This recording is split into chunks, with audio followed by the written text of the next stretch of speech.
Bayangkan, satu pasang sepatu bisa memicu perang. Tapi ini bukan cerita fiksi. Tahun 1969, dua negara kecil di Amerika Tengah, El Salvador dan Honduras, tiba-tiba terlibat perang. Hanya berlangsung 4 hari, tapi 1.000 lebih orang tewas dan dunia terkejut. Perang ini dikenal dengan nama Football War atau perang sepak bola. Dan meskipun terlihat seperti perang karena pertandingan sepak bola, sebenarnya ini adalah ledakan dari konflik sosial dan ekonomi yang sudah membara sejak lama. Jutaan warga El Salvador tinggal secara ilegal di Honduras. Mereka menggarap tanah, bekerja kasar, dan sering dicap sebagai pengambil kerjaan oleh warga lokal. Sementara itu, Honduras mulai melakukan reformasi agraria. Tanah yang dikuasai imigran Salvador harus dikembalikan ke rakyat Honduras.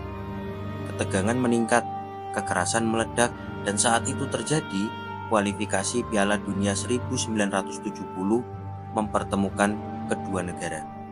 Pertandingan pertama di Honduras berakhir ricuh. Pertandingan kedua di El Salvador memicu kerusuhan. Tapi yang paling memanas adalah pertandingan ketiga yang digelar di Meksiko. El Salvador menang. Tapi yang kalah bukan cuma Honduras. Harga diri nasional mereka juga remuk. Selang beberapa hari, El Salvador menyerang.